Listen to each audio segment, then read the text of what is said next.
We're here today with the Broken Dayton Art Machine. I'm going to ask you, Broken Dayton, who are you guys? Nick? Well, we're an art collective. We founded in a weird little bar 3 years ago now. And we decided we wanted to show nationally and bring our message of art to the universe.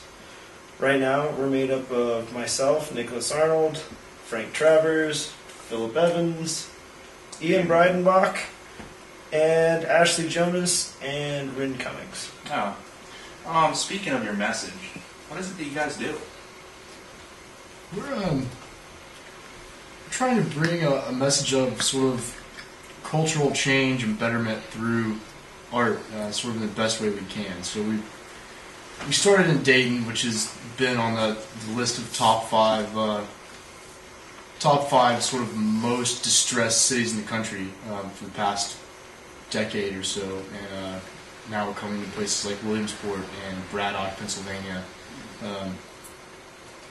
and just bringing them, sort of trying to make those places, raise them up as much as we can through the things that we can do. Good, and you guys have done a good job of that. Excellent response here at the Great Art Gallery in Williamsport, Pennsylvania.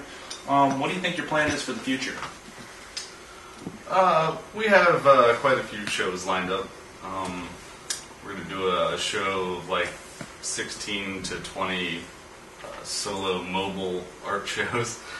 More of these video spectacles as well. We think that really draws in a great crowd, and like it shows them something that they may not have seen where they're at.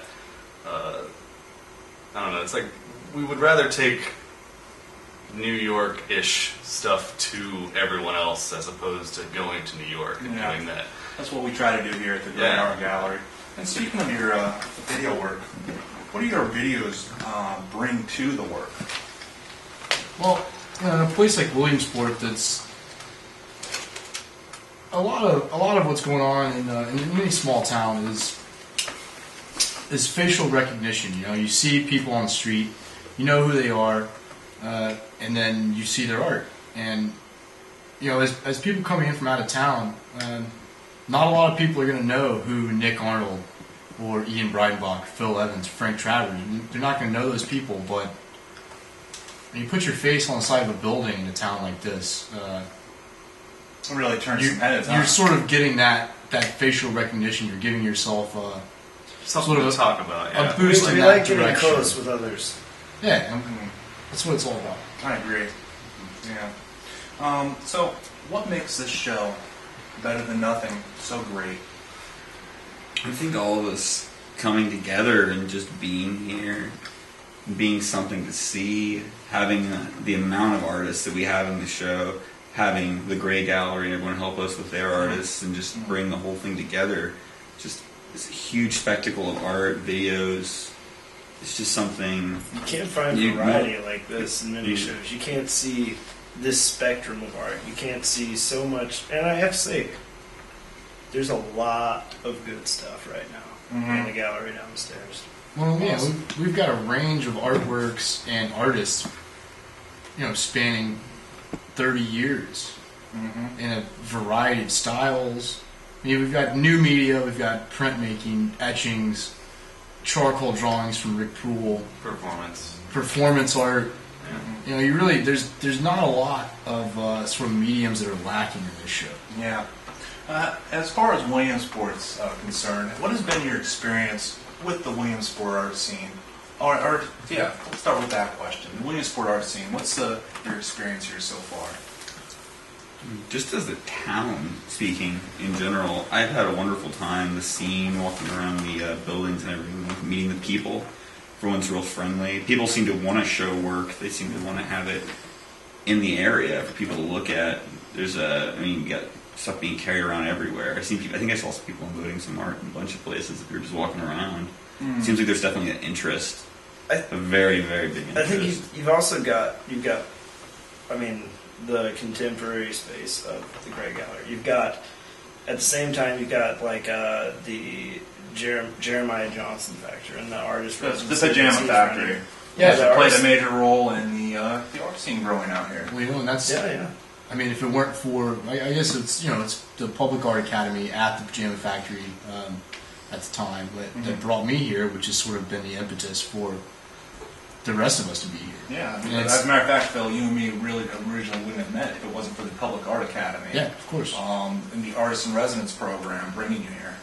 Yeah, and it's it's sort of getting people together in that way, and it seems like a lot of people in Williamsport are getting excited. I mean, I was explaining our message, the Broken Dayton mission statement to some people earlier, and they seem to be on the same page. They were really excited about sort of growing Williamsport through the arts.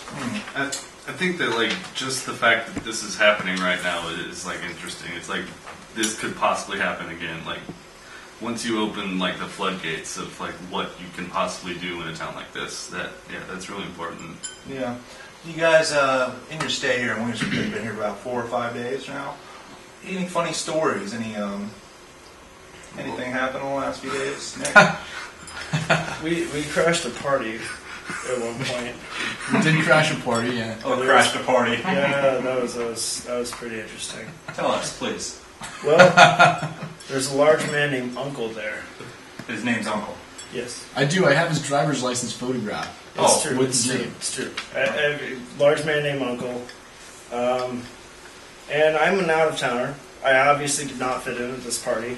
My name did involve a relative. And We're junior. but yeah, it was pretty cool because like I found like the town kind of had open arms, or even just a random stranger jumped in. Like yeah, actually they did.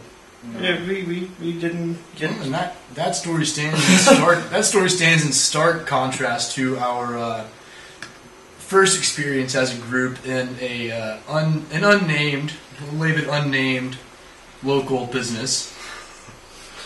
Where we were mistaken for high Where school. we were mistaken first for high school children, and secondly refused service based on our selection of tables.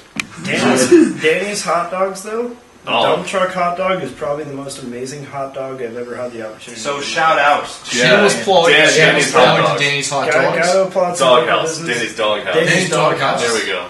Alabaster coffee. Alabaster coffee. We Good got start. there every day. Also, shout outs to I want to shout out to all my peeps at home as well while we're doing Your peeps. shout outs. Oh. Shout out to the peeps. Hi, Mom. Okay. I love you. Do we have anything else you would like to add to this video interview before we come to a close?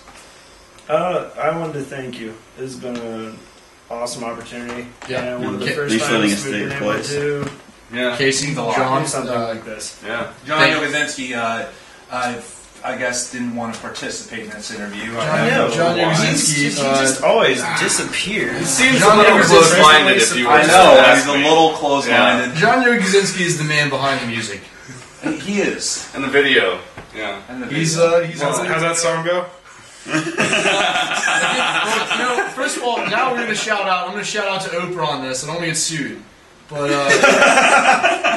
John Yogozinski, John Yogozinski, John Yogozinski, John Yogozinski, And that's it.